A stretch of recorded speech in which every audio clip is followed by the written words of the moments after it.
1,691 homes to start the year. It's pretty low when you consider the population of Orange County, and that's up and down all property types. We've talked about that before. So the inventory is going to start, as you see in most of them, the normal markets will start to rise into the spring. That tops off somewhere in the July, August range, and then it starts to tail off from there. So we're looking at that. And you're going to see it has a lot to do with interest rates. So then the demand side of things, so you have supply and demand. So supply is low.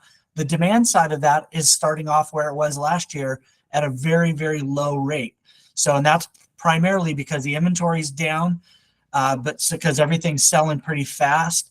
But we just don't have enough homes for sale. Therefore, the number of transactions are lower. So it feeds into that demand. Demand is defined, as the last couple of weeks of homes going into escrow. So that's a snapshot over the last couple of that. So in general, the inventory is down. The demand is about the same as what it was last year, and the rates are starting to come down. So what does that really translate in?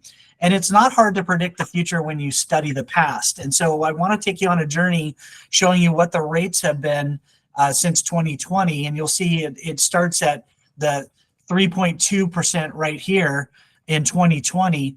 And artificially, it was pushed down because of COVID and all that. It got pushed down to 2.6% in 2021. And then it started rising back to still low, and these are all artificially low rates here. And then in 2023, we shot, bam, right up to 8%. And that had a massive effect on people moving around. It also had an effect on the buyer demand. So we had homes that would have normally come to the market as people move around stop coming on because they're like, I have this 2.5% to 3% interest rate. I do not want to sign up for 8% interest rates and move from one neighborhood to the other or up and down the California coast or even out of state. So that put a huge dampening onto the demand as well as the inventory. So we're going to see this year, though, the interest rates are going to drop, and it's already started to drop. It's come off of this 8% down into the 6s. And by the end of 2024, and I'll show you in a minute what that looks like, end of 2024 should be down around that 5.75% interest rate. This does not come from me. I do not make this number up. These comes from the economists and the history. As the Fed drops, so do interest rates. They continue to drop as the bonds are traded, and the bonds price that stuff in. That's why you saw a dip in the rates, because they're anticipating that drop. And then into 2025, rates continue to go down below that 6%, staying down right close to 5%. Notice that these rates here, these are going to unlock people, but it's not going to go back down to this unless there's some major issue where they have to drop them in order to get people back on. These are artificially low. This is going to be a great rate.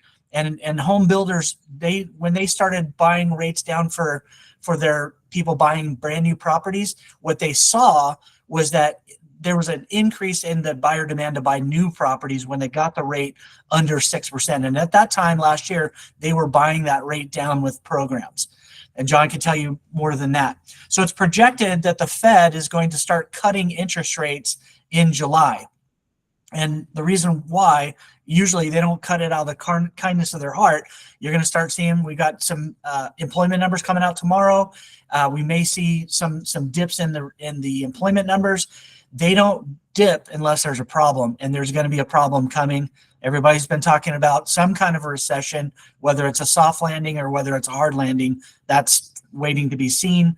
And then, and by the way, the numbers of the employments, every time they go back and revise the old ones, I think they've revised 5 out of the 6 last job numbers in months lower. So what they came out with and what they ended up getting, they've revised those lower. So as rates drop, inventory is starting to get unlocked. And so we're going to see that the number of transactions rise. We're also going to see the buyer demand rise as we see that. So the second thing I want to talk about is buyer demand. That's going to continue to strengthen, especially as the interest rates start to drop. There's a couple things that affect buyer demand, and one of them is household formations. So household formations, 45.5 million house formations are out there. So the average age of a kid moving out is 26 years old, and they usually start renting. And so there's going to be this pool of people as they move into this last category. The average age of a first-time buyer is at age 35. And the millennial generation, they're right in the middle of that right now. So a lot of millennials are going to come off the sidelines and buy as well. The third thing is the number of transactions are going to increase. And so got a little history here because we're studying history in order to know what the future is. So in 2020, there was 5.6 million transactions in the United States. That jumped up to a peak in 2021 at 6.1 million. Then it dropped down to 5.1 million, but things were still hot and heavy there. Prices were increasing, as you know.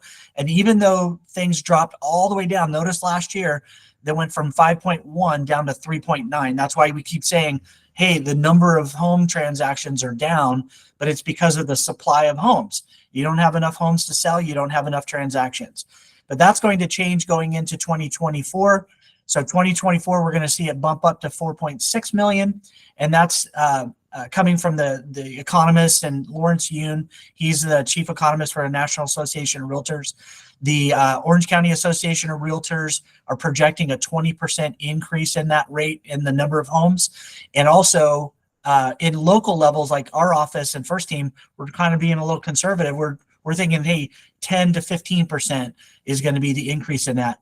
And then by 2025, because of all the other factors I just mentioned, the number of transactions are going to rise again to 5.3 million. Still below these two numbers here in 2020 and 2021.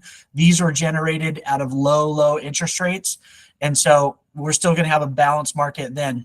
So what's going to happen this year is that the first quarter is going to be tight, a lot like the fourth quarter of last year, where not as much stuff is happening, although I've been networking with a lot of realtors wanting to know what's happening in their market, and they're talking about really strong open houses where tons of buyers, I mean, the tunes of like 50 to 70 people coming through a weekend open house, and a lot of them already have a realtor and they are already qualified to buy a home. So the serious people are out that want to buy a home. Second quarters, we're going to see a loosening as those rates start to kind of loosen a little bit. Third quarter, we believe in July, the rates are going to get cut by the Fed, and that's going to further interest rate drops, and that's going to make it more robust. And then in the fourth quarter, the rates are going to keep low, and the transactions by the end of the year will increase. And then in 2025, we're going to see that same, and they're predicting a very strong, robust spring selling season. And the reason why is because of those interest rates as people plan to make those moves that we're talking about. That's why it's so crucial for me to get your guys' help in identifying those people now that want to make a move, and then I can meet with them and we can get a plan together to make that move. So the net effect is that the interest rates, as they drop, are going to remain imbalanced between supply and demand. Right now, we have a super low supply and the demand is there. As the interest rates drop, that increase in supply is going to happen, but at the same time, there's going to be an increase in demand. So the conclusion of all this is that the prices are going to remain strong. So I'd like to open it up to anybody that might have questions, and we can kind of dive into that. I got a comment. Great presentation, Mike. That was fantastic news. Thank you. Thank you. So, Mike, I have a question for you. So it's interesting. I was talking to one of my agents yesterday, and it was interesting what he said. He said that, with interest rates being up where they were in 2023, the people that were buying were serious buyers. With rates dropping into the end of 2024, how many looky-loos do you think that's going to bring to the market? Well, there's always looky-loos. You got the neighbors that are curious of what's going on because they're either tickling in the back of their mind, they're thinking about making a move, and they just want to see the proof that, the biggest reason that somebody doesn't want to bring their house on the market right now is they kind of don't know where they're going. So we want to be able to help them have solutions for that. The buyers that are coming in, they're not the looky-loo buyers right now. I think once the interest rates do drop down, some of those buyers will come off. You'll be the first to know because they'll get pre-approved with you. And then you're going to kind of know how serious these people are. So when you work with your referral partners, you're going to be able to see like, hey, these guys are serious. They want to buy. The other thing that's the obvious unstated is that the interest rates matter. So that's a massive thing that buyers are looking at. But the other thing that they're facing is those 26-year-olds move out. they get slapped hard reality with rents, and the average 2-bedroom place is like 3,500 and up in Orange County. So when they start, if they're wise, they'll listen and just be like, hey, if you're willing to spend 3,500, let's talk and let's put a plan together to get you into a small condo or something to start with. Let's build some equity, and then we can make the jump into a bigger place. Thank you for that question. Well, I've got another question if no one else has a question. So how many calls are you getting? And I'm getting these phone calls as well that, hey, with rates are going down, then, you know, we're going to wait because property values are going to go down as well. And I think you already know the answer to that, Yeah. But you want to touch on that? Yeah, no, I mean, that's unfortunately a prevailing thought out there, because you have, you know, the talking heads that are like, you know, preaching doom and gloom. Unfortunately for them, that's not what the reality on the ground, like boots on the ground, supply and demand. I'm sure that there's some parts of the United States that either overbuilt, because there were more homes built in the Dallas, Texas area than there was in all of California. And so some markets might experience some kind of a redistribution, but every so often as people move around, you get a spike in demand in one area that then have to kind of come back to normal. And so you might see that, but generally speaking, especially here in Orange County, if you look around, there is literally nowhere to build the number of homes to satiate the demand that we have here. So coastal property, which is what we're talking about here, is always going to be in demand. And I think that we're going to remain strong, even if some other areas would have it around the U.S., that is. I concur, my friend. Thank you for answering my questions. Folks, does anyone else have any questions for Mr. Mike Raines? Well, thank you guys very much. I really appreciate the opportunity to present today. Absolutely, Mike. Very good. It was good to see you. I know him from another group, and I'm looking forward to meeting